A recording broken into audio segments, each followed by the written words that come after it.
बिस्मिल्लाहिर्रहमानिर्रहीम जी। स्टार्ट करते हैं बायोडाइवर्सिटी के दूसरे टॉपिक से। और आज हमारा टॉपिक है इम्पोर्टेंस ऑफ बायोडाइवर्सिटी। अब इस बात का क्या मतलब है कि बायोडाइवर्सिटी ज़रूरी क्यों है एक इकोसिस्टम के लिए। पिछली वीडियो में हमने देखा था कि बायोडाइवर्सिटी है क्या चीज़ है। तो मैंने आपको बताया था बायोडाइवर्सिटी हम उस फील्ड को कहते हैं जिसमें हम ये पढ़ते हैं कि ऑर्गेनिज़म्स की इतनी ज़्यादा काइंड्स क्यों हैं। ठीक है, ऑर्गेनिज़म्स की इतनी ज़्यादा काइंड्स क्यों हैं। और इस वीडियो में हम पढ़ेंगे कि उसकी इम्पोर्टेंस क्या है इंसानों के लिए। ठीक है, इंसानों के लिए हम जो चीज़ें पढ़ेंगे वो सब इंसानों के लिए होंगी। तो इंसानों को इससे क्या फ़ायदा पहुंच रहा है वो चीज़ें हम डिस्कस करेंगे किसमें, इंपॉर्टेंस ऑफ बायोडाइवर्सिटी में। तो इस क्वेश्चन को आपने करना है, ये अगर शॉर्ट में आता है तो इस क्वेश्चन को आपने 4 हेडिंग्स में करना है। पहली हेडिंग आपके पास आ जाएगी फूड, दूसरी आ जाएगी आपके पास ड्रग प्रोडक्शन, तीसरी आपके पास आ जाएगी इंडस्ट्रियल बेनिफिट्स और चौथी आ जाएगी आपके पास रिलेशन विद इकोसिस्टम्स। तो ये 4 हेडिंग खूबसूरत हेडिंग्स में इंशाल्लाह आपका ये वाला क्वेश्चन हो जाएगा।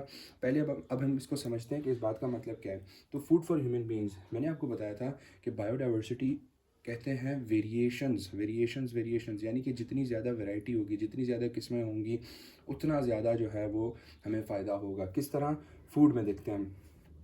फूड में हम मेरे पास बेतहाशा किस्म के क्रॉप्स हैं। ठीक है, हमारे पास वीट है, हमारे पास चावल है, हमारे पास बाजरा है, जो है सब कुछ है। तो जितनी ज़्यादा हमारे पास क्रॉप्स होंगी, अब वो सब क्या है हमारे पास, वो सब हमारे पास यही है ना कि वैरायटी है वो हमारे पास। तो जितनी ज़्यादा वैरायटी ऑफ क्रॉप्स होंगे उतना अच्छा फूड मिलेगा ह्यूमन बींग्स को। फिर हम बात करते हैं लाइफ स्टॉक की। जितने ज़्यादा किस्म के ऑर्गेनिजम्स होंगे उतनी अच्छी जो है वो ह्यूमन बींग्स के लिए फूड आएगा। ठीक है, उसके बाद हम बात करते हैं फॉरेस्ट्री की। फॉरेस्ट में क्या होता है, हमारे पास डिफरेंट साइकिल्स चलते हैं, नाइट्रोजन साइकिल, और उसके ज़रिए हमारे पास जो है वो वाटर आता है, और उसके ज़रिए जो है हमारे पास जो है वो डिफरेंट फ्रूट्स आते हैं, वेजिटेबल्स आते हैं। तो ये फॉरेस्ट्री हमारे पास किस तरह हमें फूड दे रही है। फिर हम बात करते हैं फ़िश की। तो ऑफकोर्स हमें पता है कि फ़िश की कितनी ज़्यादा टाइप्स हैं, और फ़िश की जितनी ज़्यादा टाइप्स हैं उतनी ज़्यादा जो है उनका नंबर है, और उतना ही जो है वो फूड मिल रहा है ह्यूमन बींग्स को। फिर हम बात करते हैं ड्रग प्रोडक्शन की। तो ड्रग प्रोडक्शन की हेडिंग में क्या आएगा, ड्रग प्रोडक्शन की हेडिंग में हम 2 हेडिंग्स में इसको करेंगे। वो ड्रग्स जो आपके पास आ रही हैं फंजाई से, और वो ड्रग्स जो आपके पास आ रही हैं प्लांट से। फंजाई से आपके पास जो आ रही हैं वो मोस्टली एंटीबायोटिक्स होती हैं। कौन सी होती हैं जी, एंटीबायोटिक्स। 3 एंटीबायोटिक्स के नाम आपने याद रखने हैं। एक है आपके पास स्ट्रेप्टोमाइसिन, फिर आपके पास है नियोमाइसिन, और तीसरी आपके पास है एरिथ्रोमाइसिन। ये 3 नाम आपने याद रखने हैं, और आपने ये बात भी याद रखनी है कि ये कहाँ से आती हैं, फंजाई से आती हैं। ठीक है, तो अगेन फंजाई हमारे पास क्या थी, फंजाई में हमारे पास बहुत डाइवर्सिटी है। जितनी ज़्यादा डाइवर्सिटी होगी उतनी अच्छी ड्रग्स हमें मिलेंगी। तो that is called the importance of biodiversity. फिर हम बात करते हैं प्लांट्स की। तो प्लांट से आपके पास क्या आता है, पिछले चैप्टर में हमने पढ़ा था कि quinine was derived from the bark of cinchona tree.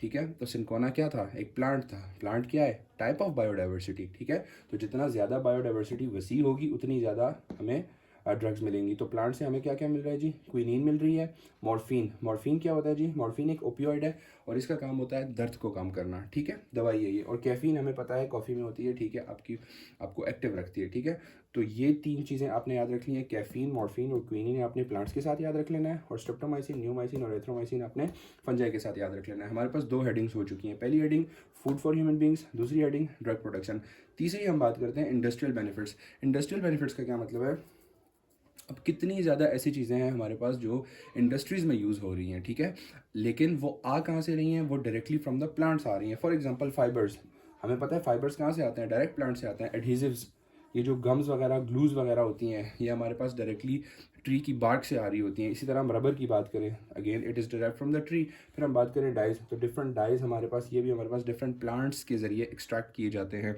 फिर हम बात करते हैं कुछ हमारे पास होते हैं रेजिन्स। क्या होते हैं, रेजिन्स। और दूसरी चीज़ हमारे पास होती है ऑयल। ये तमाम चीज़ें आपके पास आ रही होती हैं कहाँ से जी, डायरेक्टली फ्रॉम द प्लांट्स। ठीक है, तो अब एक चीज़ प्लांट से आ रही है, ठीक है, प्लांट की डाइवर्सिटी की वजह से आ रही है। ठीक है ना, मेरे अल्फाज पे आपने गौर करना है, प्लांट्स की डाइवर्सिटी की वजह से आ रही है, तो उसको हम पढ़ेंगे इंपॉर्टेंस ऑफ बायोडाइवर्सिटी में। ठीक है, तो 3 हेडिंग्स हमारे पास होगी, फूड फॉर ह्यूमन बींग्स, दूसरी हमारे पास होगी ड्रग प्रोडक्शन, तीसरी हमारे पास होगी इंडस्ट्रियल बेनिफिट्स। इन तमाम चीज़ों में हमने बायोडाइवर्सिटी को यूज़ करके इंसानियत को फ़ायदा दिया है। ठीक है ना, इंसानियत को फ़ायदा दिया है खाना बनाकर, इंसानियत को फ़ायदा दिया हमने ड्रग्स यूज़ करके, इंसानियत को फ़ायदा दिया हमने इंडस्ट्रीज़ में यूज़ करके। वही कपड़े और वो जूते वही हम पहनते हैं। ठीक है, उसके बाद हम बात करते हैं कि रिलेशनशिप विद द इकोसिस्टम्स। इस बात का क्या मतलब है, याद रखना जितनी ज़्यादा डाइवर्स आपके पास होगी ना स्पीशीज़, जितनी ज़्यादा वेरिएशंस होंगी स्पीशीज़ में, उतना ही ज़्यादा आपके पास क्या होगा, आपके पास इकोसिस्टम मेंटेन होगा, ठीक है। फिर आपके पास आपकी बुक में एक लाइन बोलता है कि loss of species make the ecosystem less productive. जितनी ज़्यादा स्पीशीज़ कम होती जाएंगी तो इकोसिस्टम आपके पास क्या होता जाएगा, लेस प्रोडक्टिव होता जाएगा। स्पीशीज़ का लॉस्ट होगा उतना ही आपके पास, जितना स्पीशीज़ का लॉस होगा उतना ही आपके पास इकोसिस्टम लेस प्रोडक्टिव हो जाएगा। इस बात का क्या मतलब है? इस बात का ये मतलब है कि फॉर एग्जांपल किसी इलाके में, किसी इकोसिस्टम में आपके पास एक ख़ास स्पीशी ख़त्म होने लग गई, ठीक है। अब उस स्पीशी का असर सिर्फ उसी स्पीशी पर नहीं होता। फॉर एग्जांपल किसी जगह पर जो है वो दरख्त किसी ने काट दिए, ठीक है। अब उसका असर सिर्फ दरख्तों पे नहीं होगा, उसका असर उन परिंदों पर भी होगा जो उस दरख्त पे रहते थे, उसका असर उस माहौल पर भी होगा, बिकॉज़ वो दरख्त जो है वो कार्बन डाइऑक्साइड क्या कर रहा था, अब्ज़ॉर्ब कर रहा था और ऑक्सीजन को रिलीज़ कर रहा था। तो ऑक्सीजन प्रोडक्शन कम हो जाएगी, ऑक्सीजन प्रोडक्शन कम होगी तो ऑर्गेनिजम्स पे असर पड़ेगा। इसके अलावा अगर हम बात करें तो उसके ऊपर जो परिंदे रह रहे थे, जो बर्ड्स रह रहे थे, उनके ऊपर असर पड़ेगा, ठीक है। इसके अलावा हम बात करें जो माइक्रो ऑर्गेनिजम्स थे, जो फंजाई, बैक्टीरिया और आपके पास यीस्ट सेल्स थे आपके पास उस दरख्त पर, तो वो आपके पास ख़त्म हो जाएंगे। तो इसका असर सिर्फ आपके पास किस पे नहीं होता, उस ख़ास स्पीशी पे नहीं होता, पूरे के पूरे इकोसिस्टम को अफेक्ट करता है, ठीक है। तो ये लाइन का ये मतलब है, loss of species make the ecosystem less productive. तो उसकी प्रोडक्टिविटी ऑफ कोर्स क्या हो जाएगी, कम हो जाएगी, बिकॉज बैक्टीरिया डिस्ट्रॉय हो जाएंगे, फंजाई डिस्ट्रॉय हो जाएंगे, वो बर्ड्स डिस्ट्रॉय होंगे, बर्ड्स डिस्ट्रॉय होंगे तो बर्ड्स भी किसी की खुराक हैं, ठीक है। उसको खुराक नहीं मिलेगी, उसको खुराक नहीं मिलेगी, उसकी डेथ वाक़ई हो जाएगी, ठीक है। तो ये एक स्टेप वाइज, एक स्टेप लैडर पैटर्न के ज़रिए जो है आपके पास ये पूरा का पूरा इकोसिस्टम काम कर रहा होता है और इसमें से अगर आप एक भी स्पीशी को निकालते हैं तो बाकी तमाम स्पीशीज़ पर इफेक्ट पड़ता है, ठीक है। तो बायोडाइवर्सिटी क्या करती है, इकोसिस्टम को मेंटेन रखती है। जितनी ज़्यादा डाइवर्स आपके पास बायोडाइवर्सिटी होगी उतना ज़्यादा इकोसिस्टम को डिफरेंट मौके मिलेंगे अपने आप को ग्रो करने के, नरिश करने के, ठीक है। And again loss of species make the ecosystem less productive.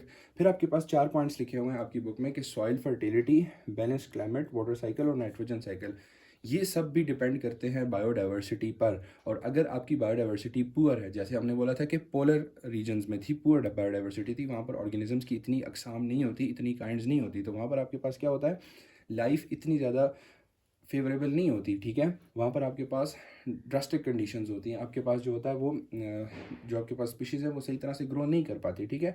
तो ये जो तमाम सॉइल फर्टिलिटी हम बात कर रहे हैं, फॉर एग्जांपल सॉइल जितनी ज़्यादा फर्टाइल होगी, क्लाइमेट जितना ज़्यादा बैलेंस्ड होगा, ना ज़्यादा गर्मी ना ज़्यादा ठंड, और वाटर साइकिल और नाइट्रोजन साइकिल, ये आपके पास 2 साइकिल्स होती हैं, इसके ज़रिए वाटर जो होता है वो सर्कुलेट करता है पूरी दुनिया में, ठीक है। और इसी तरह नाइट्रोजन साइकिल में क्या होता है, नाइट्रोजन सर्कुलेट करती है between the environment, between the atmosphere और आपकी ज़मीन और आसमान के, ठीक है। इन सब के दरमियान आपके पास ये जो नाइट्रोजन साइकिल है, ये नाइट्रोजन सर्कुलेट करती है इन चारों प्रोसेसेस के ज़रिए, ठीक है। तो soil fertility, balance climate, water cycle और नाइट्रोजन साइकिल, ये तमाम फिनोमिनॉन भी डिपेंड कर रहे हैं किस पे, आपकी बायोडाइवर्सिटी पे डिपेंड कर रहे हैं। समझ आ गई आपको ये बात।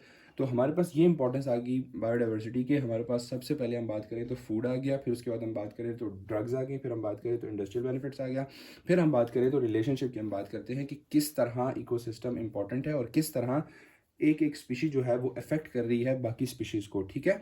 और किस तरह ये जो तमाम प्रोसेसेस है, जिस तरह वाटर साइकिल है, नाइट्रोजन साइकिल है और इवन अ बैलेंस्ड क्लाइमेट और सॉइल फर्टिलिटी, ये तमाम अफेक्ट कर रहे होते हैं कि ये तमाम किस चीज़ पर डिपेंड कर रहे होते हैं, आपकी बायोडाइवर्सिटी पर डिपेंड कर रहे होते हैं। अगर आपकी बायोडाइवर्सिटी पुअर है तो ये चीज़ें इतने इफेक्टिवली वहाँ नहीं हो सकेंगी, लेकिन अगर आपके पास रिच बायोडाइवर्सिटी है तो ये आपके पास सॉइल भी फर्टाइल होगी, क्लाइमेट भी आपके पास बैलेंस में रहेगा, वाटर साइकिल भी आपके पास अच्छी होगी, नाइट्रोजन साइकिल भी आपके पास अच्छी होगी, और इसी तरह फूड डिलीवर होगा, ड्रग्स प्रोड्यूस होंगी, इंडस्ट्रियल बेनिफिट्स होंगे, और इसी तरह आपके पास ये तमाम प्रोसेसेस भी अच्छे तरीके से परफॉर्म हो सकेंगे, ठीक है जी। ये आपके पास जो इंपॉर्टेंस ऑफ बायोडाइवर्सिटी का छोटा सा टॉपिक था वो हमने कवर कर लिया। नेक्स्ट वीडियो में हम करेंगे classification of organism, basis of classification, फिर हम बात करते हैं एम्स ऑफ क्लासिफिकेशन और प्रिंसिपल्स ऑफ क्लासिफिकेशन। तो ये 4 टॉपिक्स हम इंशाल्लाह नेक्स्ट वीडियो में करेंगे।